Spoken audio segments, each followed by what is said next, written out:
Bonjour et bienvenue, Ariel de Sadler, hypnothérapeute ericksonienne, retour en soi. J'aimerais aborder un thème avec vous des plus sensibles, surtout actuellement, qui est celui de l'abus.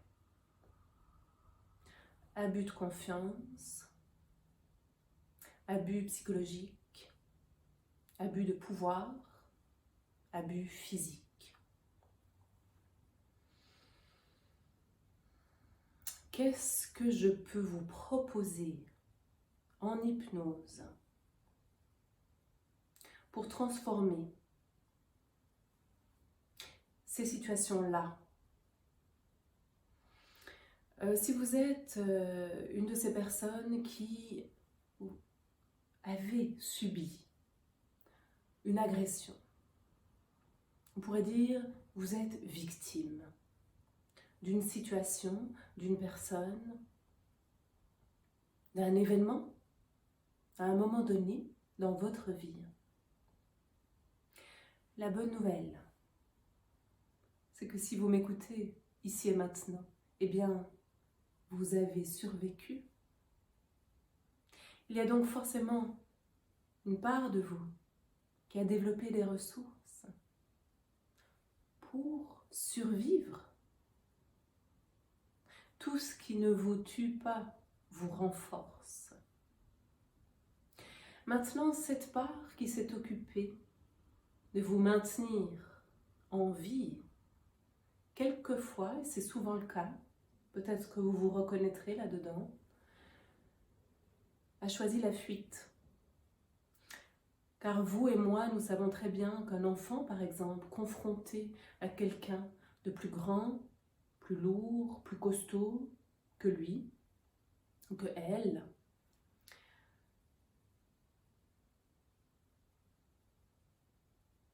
ne va pas pouvoir combattre. Le calcul est vite fait. Et si l'on ne combat pas, il reste la fuite. Et quelquefois, la fuite physique n'est pas possible. Il y a donc une partie de vous qui fuit ou qui a fui. C'est ce qu'on appelle la dissociation. Ce qui est intéressant de mon point de vue d'hypnothérapeute, c'est de voir comment on va récupérer ce qui vous appartient. Comment vous allez récupérer cette partie de vous qui est restée là, sur le côté. Comment vous allez pouvoir la réintégrer, la faire revivre.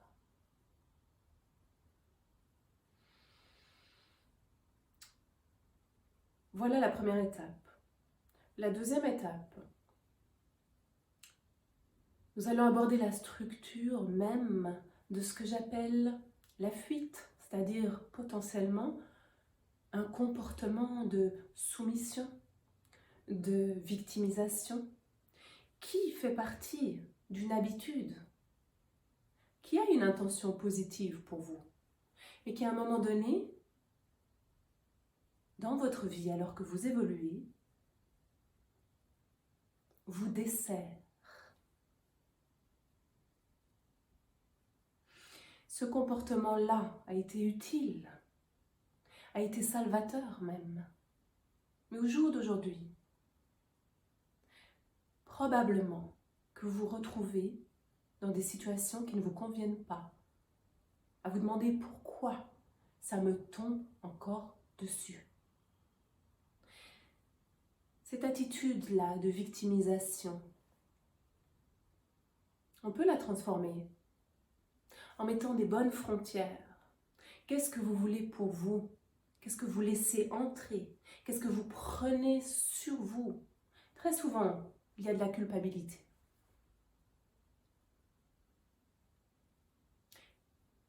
Et ensemble, on peut s'en libérer.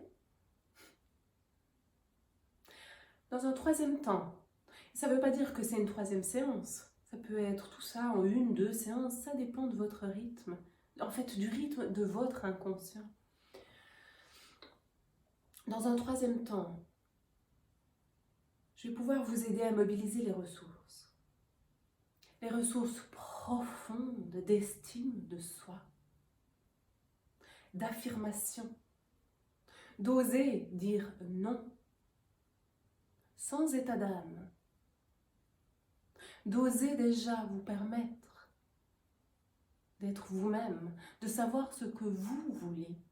Oh, bien souvent ça passe par le changement. Et comme disait Erickson, on ne connaît pas à l'avance le coût du changement. Merci pour vos questions, vos commentaires constructifs ci-dessous. Merci d'être ici et maintenant. Et j'ai la maniclette.